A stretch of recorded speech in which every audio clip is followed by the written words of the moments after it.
New TV news కి స్వాగతం. ముందుగా హెడ్లైన్స్. ఈ ఎన్నికలో జగన్ కు చంద్రబాబు నాయుడుకు మధ్య యుద్ధం కాదు. మద్య నిషేధం చేయకపోతే వైకాపాకు ఓట్లు అడిగే హక్కు లేదు.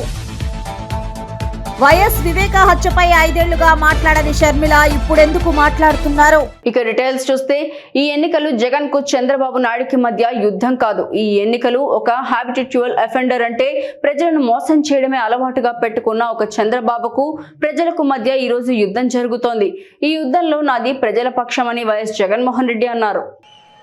ఈ ఎన్నికలు జగన్ కు చంద్రబాబు నాయుడుకు మధ్య యుద్ధం కాదు. ఈ ఎన్నికలు ఒక హ్యాబిచువల్ అఫెండర్ అంటే ప్రజలను మోసం చేయటమే అలవాటుగా పెట్టుకున్న ఓ చంద్రబాబుకు ప్రజలకు మధ్య ఈరోజు యుద్ధం జరుగుతూ ఉంది. ఈ యుద్ధంలో మీ బిడ్డ నాది ప్రజల పక్షం అని చెప్పి ఈ సందర్భంగా చెప్పడానికి గర్వపడుతూ ఉన్నా. ఈ యుద్ధంలో దత్తపుత్రుడు, ఈ యుద్ధంలో మన ప్రత్యర్థులు చూడండి. ఈ యుద్ధంలో ఓ దత్తపుత్రుడు, ఓ ఎల్లో మీడియా అంటే ఈ పాటికే మీకు అర్థమై ఉంటుంది. ఓ ఈనాడు, ఓ ఆంధ్రజ్యోతి, ఓ టీవీ5 వీరందరూ కాక ఈ రాష్ట్రాన్ని విడగొట్టిన పార్టీ, ఈ రాష్ట్రాన్ని ప్రత్యేక హోదా ఇవ్వకుండా అన్యాయం చేసిన మరో పార్టీ, వీరంతా కూడా ప్రత్యక్షంగాను పరోక్షంగాను రాష్ట్ర ప్రజల వ్యతిరేక పక్షం. వీరిది చంద్రబాబు పక్షం. వీరందరూ యుద్ధం చేస్తా ఉన్నారు. వీరందరూ యుద్ధానికి వస్తా ఉన్నారు కేవలం మీ బిడ్డ ఒక్కడి మీద.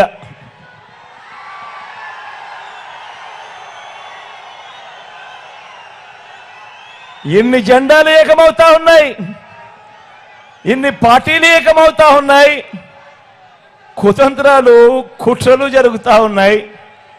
కేవలం మీ బిడ్డ ఒక్కడే ఇటువైపున.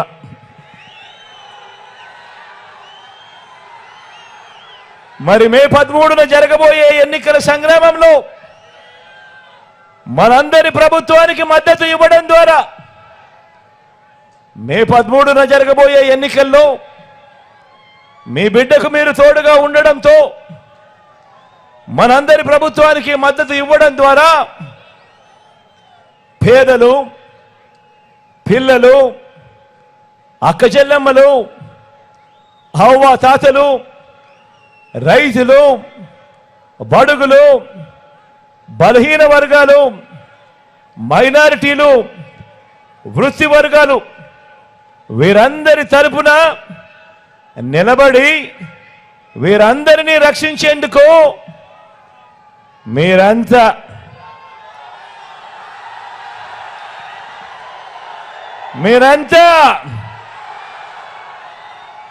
సిద్ధమేనా అని అడుగుతా ఉన్నాను. మద్యం నిషేధించిన తర్వాతే ఓట్లు అడుగుతామని జగన్ అన్నారు. ఆ పని చేశారా?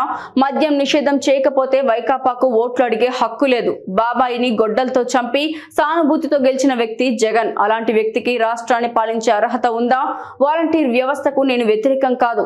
వారు రాజకీయం చేయడానికి నేను వ్యతిరేకం. వాలంటీర్లంతా తటస్థంగా ఉండాలి. వారికి న్యాయం చేస్తామని చంద్రబాబు అన్నారు. ఆయన కన్న కూతురు చెప్పింది అంటే గొడ్డలతో బాబాయిని లేపేసే వ్యక్తులు ఈ రాష్ట్రాన్ని పరిపాలించడానికి అర్హత ఉందా అని మిమ్మల్ని అడుగుతున్నా. కోడికత్తి డ్రామా ఆడేవాళ్ళు అవసరమా అని మిమ్మల్ని అడుగుతున్నా. ఇప్పుడు నిన్నే చూశారు తమ్ముళ్ళు, కొత్త డ్రామా. పేదలు, వృద్ధులు, వికలాంగులకి పింఛన్లు ఇస్తున్నాం. ఎవడు ప్రారంభించాడు ఈ పింఛనం? మొట్టమొదటిసారిగా నందమూరి తారక రామారావు గారు 35 రూపాయలతో ప్రారంభించారు. 2014 నేను ముఖ్యమంత్రి అయితే 200 రూపాయలు 2000 రూపాయలు చేసిన పార్టీ ఏది? ముక్కుతూ మూలుగుతూ 1000 రూపాయలు పెంచాడు. పెంచుకుంటూ పోతానని 250 రూపాయలు పెంచుతూ వచ్చాడు. అది 3000 కొందికి ఈయన పోతున్నాడు. నేనే ఉంటే మొదటి నెలే 3000 ఇచ్చేవాడిని, ఇప్పుడు 4000 రూపాయలు ఇస్తామని చెప్పిన పార్టీ తెలుగుదేశం పార్టీ. ఇక్కడ చూడండి, మీరందరూ కూడా ఆలోచించాలి. తాజాగా పెన్షన్ల గురించి ప్రభుత్వం, అధికార పార్టీ నీచమైన రాజకీయాలు చేస్తా ఉంది. ఓట్ల కోసం దిగజారిపోయింది.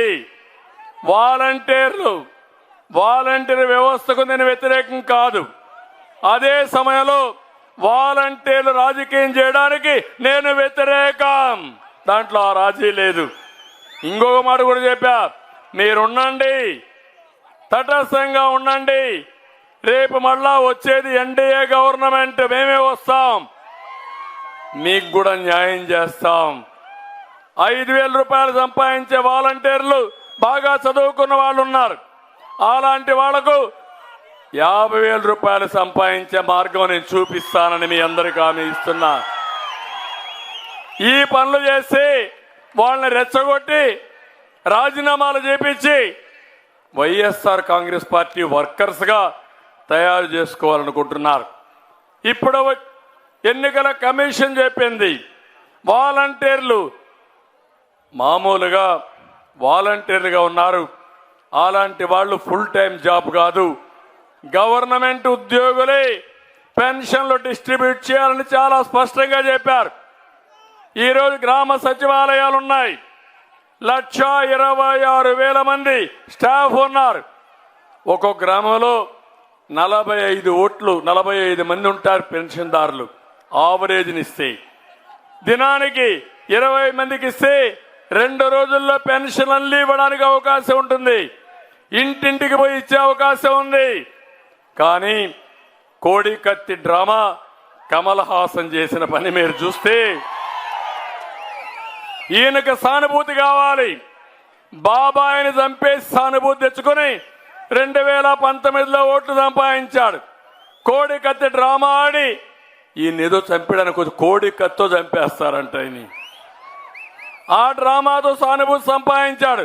ఇప్పుడు వృద్ధుల్ని ఇతరే చంపేసి బాబాయ్ మారిగా మన వల్ల చనిపోయారని చెప్పి డ్రామాలు ఆడాలనుకుంటున్నావా కోడి కత్తి Kamal Haasan?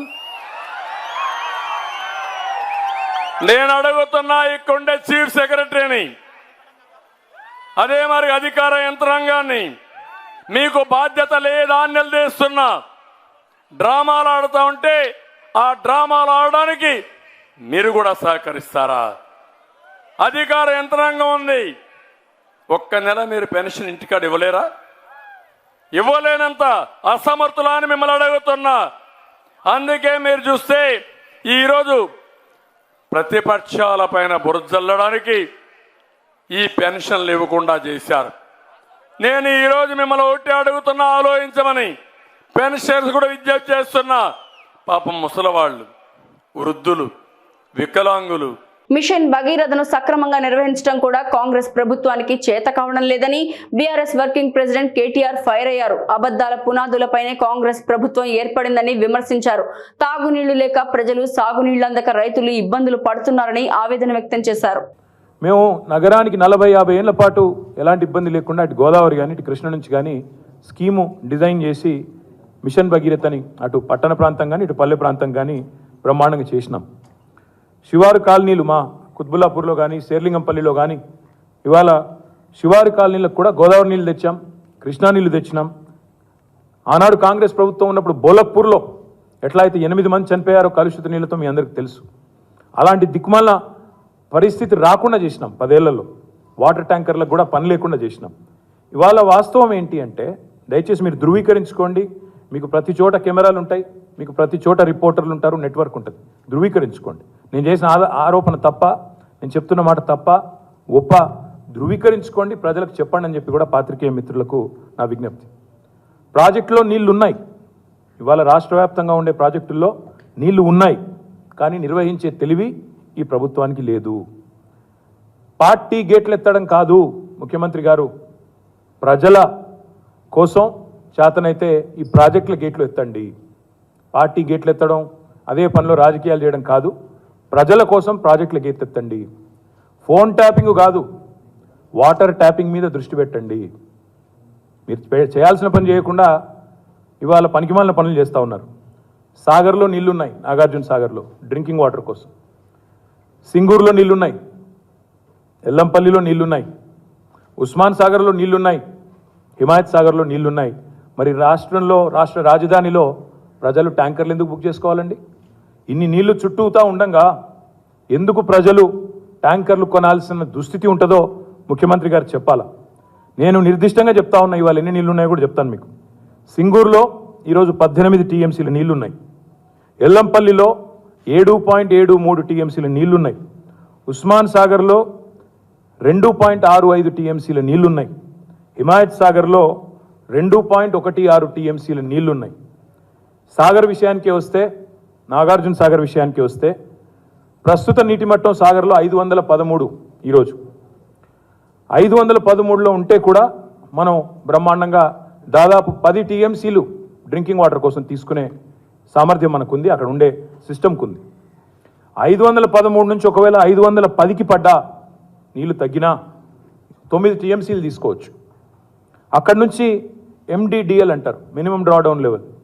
Minimum drawdown level సాగర్లో 505. అంటే ఇంకా MDDL కంటే దాదాపు 8 పైనే ఉంది తప్ప తక్కువ లేదు. అలాంటప్పుడు మరి ఈరోజు సాగర్లోనే దాదాపు ఒక 14-15 టీఎంసీల నీళ్ళు తీసుకునే అవకాశం ఈరోజు ఉంది కృష్ణా జలాల నుంచి. నిజం చెప్పాలంటే కొన్ని సందర్భాల్లో గతంలో ప్రభుత్వాలు MDDL కంటే ఇంకా 10 కిందికి పడ్డా, 505 నుంచి 495కు పడ్డా ఎమర్జెన్సీ పంపింగ్ కూడా చేసి ప్రజల గొంతెండకుండా కాపాడిన నేపథ్యం గతంలో ప్రభుత్వాలు చేసినాయి. మేము చేసాం, ఇతరులు కూడా చేశారు. ఈ ప్రభుత్వానికి మాత్రం ఆ తెలివితేటలు కూడా లేవు. వాస్తవం ఏంది? KRMBకి ప్రాజెక్టులు అప్పచెప్పారు, నాగార్జున సాగర్ అప్పచెప్పారు. ఇవాళ అక్కడ నీళ్లు తీసుకోవాలంటే ఢిల్లీ వాడి ముందు బిచ్చం అడుక్కున్నట్టు నీళ్ల కోసం కూడా, తాగునీళ్ల కోసం కూడా అడుక్కునే దుస్థితి తెచ్చింది రేవంత్ రెడ్డి ప్రభుత్వం. వాళ్ళని బతిలాడుకోవాల్సిన పరిస్థితి వచ్చింది. సాగర్లో మేము డిజైన్ చేసాం, మేము అందరం పోయి చూసినాం. మా టీం మొత్తం పోయాం మేము సుంకిశాలకి. తలసాని గారు, వివేక్ గారు, గోపి గారు, గాంధీ గారు, మొత్తం నగర ఎమ్మెల్యేలు, డిప్యూటీ స్పీకర్ ఆనాడు పద్మారావు గారు, అందరం కలిసిపోయినాం. ఒక 4-5 ఏళ్ల కిందట సుంకిశాలలో డెడ్ స్టోరేజ్లో కూడా మనకి నీళ్లు తీసుకునే విధంగా ఒక ప్రాజెక్టును డిజైన్ చేసి అది దాదాపు 75-80% పూర్తయింది ఆ ప్రాజెక్టు.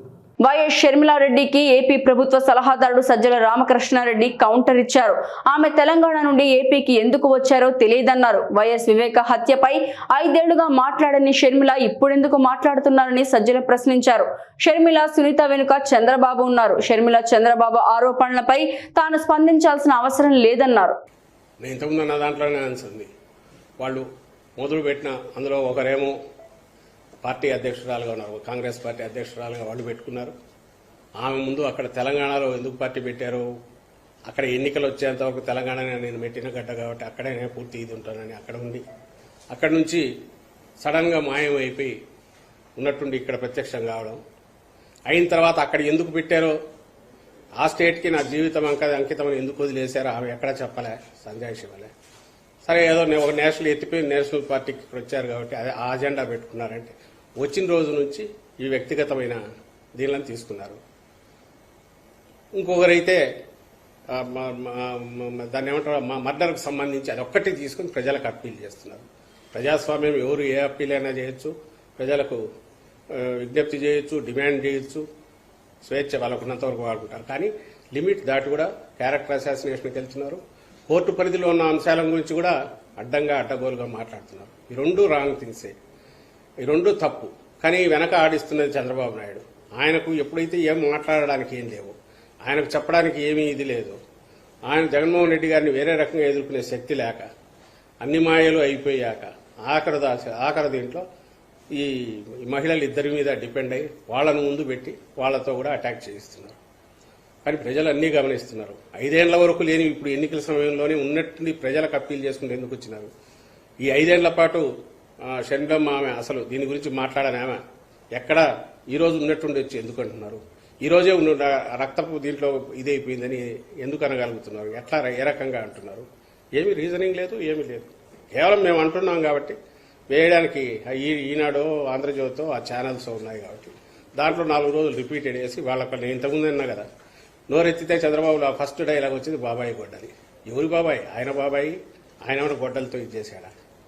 అసలు ఏం మాట్లాడుతున్నాడో ముఖ్యమంత్రిగా పనిచేసిన గతంలో పోనీ సెనిలిటీనో ఓల్డేజ్ అనుకుందామంటే అది కూడా కాదు. కసి కనపడుతోంది. ఏమి చేయలేని నిస్సహాయ స్థితిలో అసమర్థుడు దుర్జనత్వం ఉంటారు. వాటిగా ఏమీ లేనప్పుడు బూతులు ఉల్లంఘించుకుంటారు, లేకపోతే అభూత కల్పన ఆరోపణలు చేస్తారు, అడ్డగోలుగా మాట్లాడే స్టేజ్లో ఆయనకు వచ్చాడు అనడానికి ఈ సంధి ప్రలాపనలోనే మనకు తెలుస్తుంది ఏ స్థితిలో ఉన్నారని. వీళ్ళను దానికే వాడుకుంటున్నారు. రోజు పద్దలు వేసిన నుంచి ఈ రోజు కూడా పెట్టినట్టున్నారు. సింగిల్ పాయింట్ అజెండా దీనికాలే. ఆనికి రిప్లై మేము ఇస్తూ కూర్చుంటే మాకున్న విండో స్పేస్లో మేము డెవలప్మెంట్ గురించి చెప్పాల్సింది. ఆ స్పేస్ అంతా పోతుంది కాబట్టి మేము దాని జోలికి ఎక్కువ పోవట్లేదు. ప్రజలు ఆల్రెడీ నిర్ణయించుకున్నారు.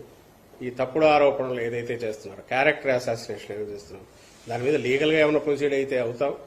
కోర్టు పరిధిలో ఉన్న అంశం గురించి కోర్టు ఆల్రెడీ ఏదైతే దాని గురించి విచారణ చేస్తుందో, ఇన్వెస్టిగేటివ్ ఏజెన్సీలు ఎక్కడైనా పొరపాటు జరిగితే వాటి మీద కోర్టుకు వెళ్లారు.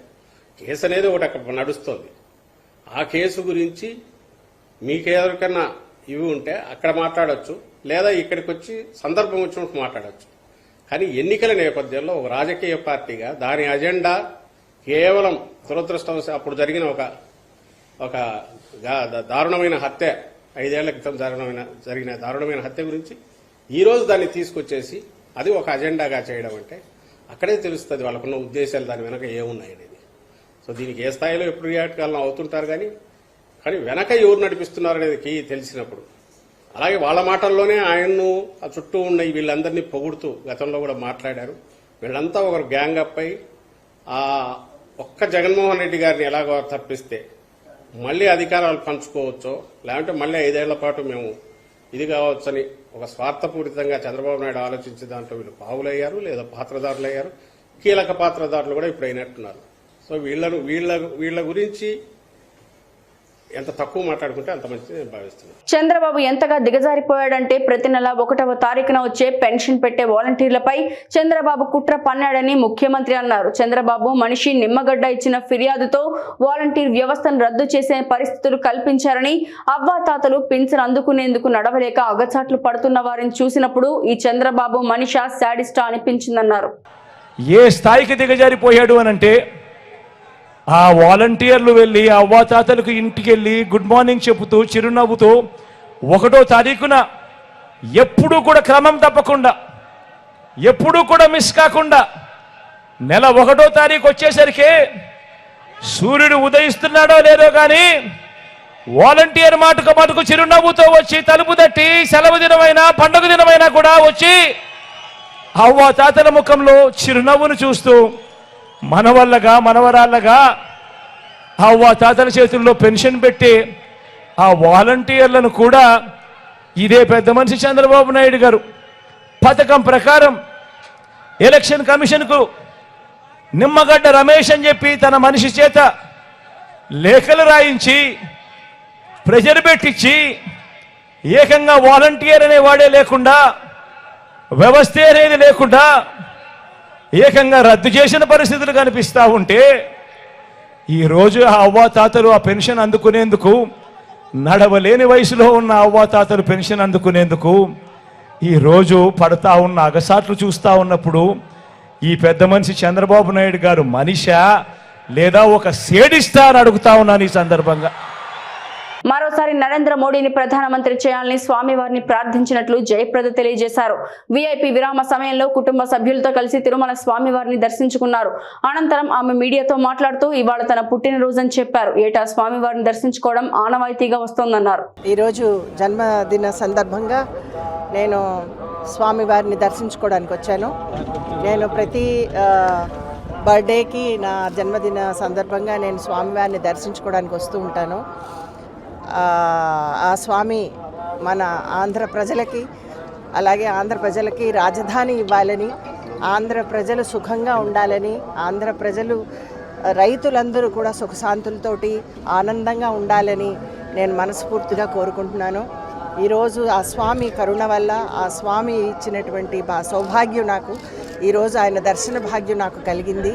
కాబట్టి ఇక్కడ ఉన్నటువంటి ప్రజలందరికీ కూడా నేను ఆయన ఆశీర్వాదం, నేను తెలుగు బిడ్డగా తెలుగువారి ఆశీర్వాదం కోసం నేను ఈరోజు ఇక్కడ ఉన్నాను. కాబట్టి మీ అందరికీ కూడా నేను ధన్యవాదాలు తెలియజేస్తున్నాను. రాబోయే ఎన్నికల్లో మీ ప్రణాళికలు ఎలా ఉండబోతున్నాయి? పోటీ చేయబోతున్నారా? ప్రచారాలకి పరిమితం కాబోతున్నారు? అంటే నేను ప్రస్తుతానికి భారతీయ జనతా పార్టీలో ఉన్నాను, బీజేపీలో ఉన్నాను నేను.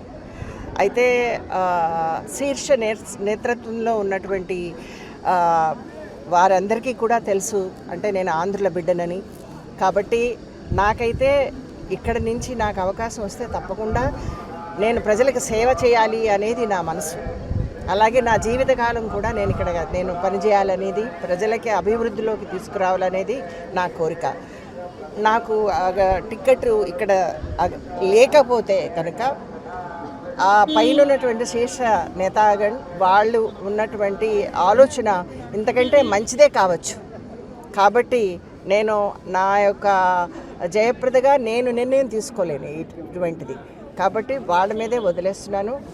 మోదీ గారు కానీ, అలాగే మనకు ఉన్నటువంటి నడ్డా గారు కానీ, అలాగే హెచ్ఎం కానీ అందరూ కూడా వాళ్ళు నన్ను ఒక కుటుంబంగా చూస్తారు. కాబట్టి వాళ్ళు ఏం చేసినా కూడా నా మంచి కోసమే చేస్తారు. బీజేపీకి సంబంధించి రాష్ట్రంలో స్టార్ క్యాంపెయినింగ్ ఏమైనా చేసే అవకాశం? అది నేను నిర్ణయించలేను కదా, అక్కడి నుంచి లిస్ట్ వస్తుంది. మీ వైపు నుంచి ఆ ప్రయత్నం ఏమైనా జరుగుతుంది? అంటే పోటీ చేయాలన్నట్టు కోరికనే ఉన్న మీ అగ్రనాయకత్వం? నేను యూపీలో ఉన్నా, నేను ఆంధ్ర బిడ్డనే.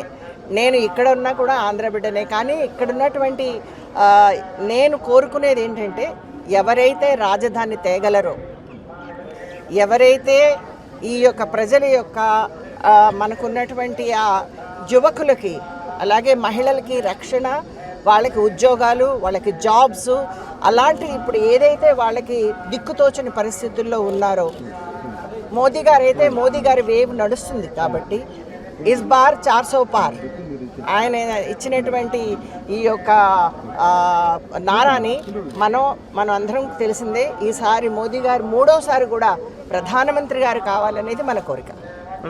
నాకు పవన్ కళ్యాణ్ అంటే నాకు చాలా ఇష్టం, బాలకృష్ణ గారు అంటే నాకు చాలా ఇష్టం, అలాగే చంద్రబాబు గారు అంటే నాకు ఎంతో గౌరవం, అలాగే మోదీ గారి పార్టీలోనే నేను ఉన్నాను, బీజేపీలోనే ఉన్నాను నేను. సో నాకు ఉన్నటువంటి ఈ యొక్క అనుబంధం ఇది ఎనలేనిది. మళ్ళీ వచ్చే జన్మకు కూడా ఆ స్వామి నన్ను ఆడబిడ్డగానే పుట్టించాలి. అంటే మీ మిత్రపక్ష నాయకులైనటువంటి పవన్ కళ్యాణ్ కావచ్చు, బాలకృష్ణ కావచ్చు, బరిలో ఉన్నారు. వాళ్ళ తరపునే ఉన్న మీరు ప్రచారం చేసే అవకాశాలు ఉంటాయి? వాళ్ళు పిలిస్తే తప్పకుండా వస్తాను నేను. అంటే వాళ్ళు ఇప్పుడు నేను పిలవని పేరెంటానికి రాలేను. సో నన్ను వేరే స్టేట్స్ కూడా పంపుతున్నారు. సో ఇక్కడికి నన్ను కనుక డెఫినెట్గా నన్ను స్టార్ ప్రచారకగా నన్ను ఇక్కడికి పిలిస్తే తప్పకుండా నేను ముగ్గురికి కూడా నేను రాజధానికి సంబంధించి కేంద్ర నాయకత్వం అంటే మీరే అధికారంలో ఉన్నారు, వాళ్ళ నుంచి ఒక స్పష్టత ఏమన్నా ఇప్పించే అవకాశం ఉంటుందా ఈసారి ఎన్నికల సమయం? చూడండి, అంటే ఒకసారి ఇప్పుడు ఎన్నికల సమయం, దీంట్లో వాగ్దానాలు చేయడానికి ఒక్క జయప్రద చాలదు. పూర్తి కోరిక ఏంటంటే మనకి ఆంధ్రప్రదేశ్లో ముఖ్యంగా కావాల్సింది ఒక రాజధాని. మన రాష్ట్రానికి రాజధాని లేదు, మన రాష్ట్రానికి స్టేటస్ లేదు. అది కావాలని నేను కోరుకుంటున్నాను. దానికోసం ప్రయత్నం చేద్దాం. ముందు మన ప్రజలు వాళ్ళు ధైర్యంగా మాకిది కావాలి అని ముందుకొచ్చి ఏ ప్రభుత్వం అయితే మన ప్రాబ్లమ్స్ని సాల్వ్ చేయగలదో ఆ ప్రభుత్వాన్ని ఎన్నుకోమని మనస్ఫూర్తిగా కోరుకుంటున్నాను. సీఎం రేవంత్ సమక్షంలో ఇవాళ భారీగా చేరికలు జరిగాయి. బీఆర్ఎస్ నుండి వరంగల్, చేవెళ్ల పార్లమెంట్ నియోజకవర్గాలకు చెందిన పలువురు నేతలు కాంగ్రెస్ లో చేరారు. ఈ మేరకు జూబ్లీహిల్స్ నివాసంలో సీఎం రేవంత్ రెడ్డి కండువా కప్పి పార్టీలోకి ఆహ్వానించారు. ఈ కార్యక్రమానికి ఎమ్మెల్యే కడియం శ్రీహరి, వరంగల్, చేవెళ్ల పార్లమెంట్ అభ్యర్థులు కడియం కావ్య, రంజిత్ రెడ్డి హాజరయ్యారు.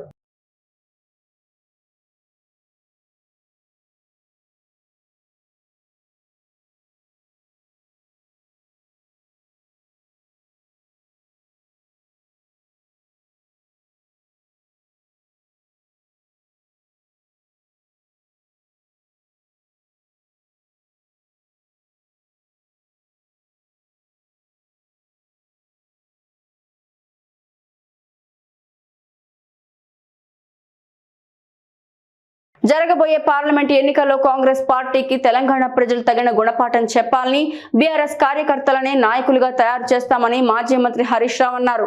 గేట్లు తెరిస్తే కొంతమంది పైరవికారులు పదవీ బ్రోకర్లు పోతారేమో కానీ బీఆర్ఎస్ పార్టీకి ఆత్మగౌరవం గల కార్యకర్తలున్నారని ఆయన అన్నారు. భువనగిరిలో నిర్వహించిన ఎన్నికల సన్నాహక సమావేశానికి ముఖ్య అతిథులుగా హాజరై హరీష్ రావు మాట్లాడారు.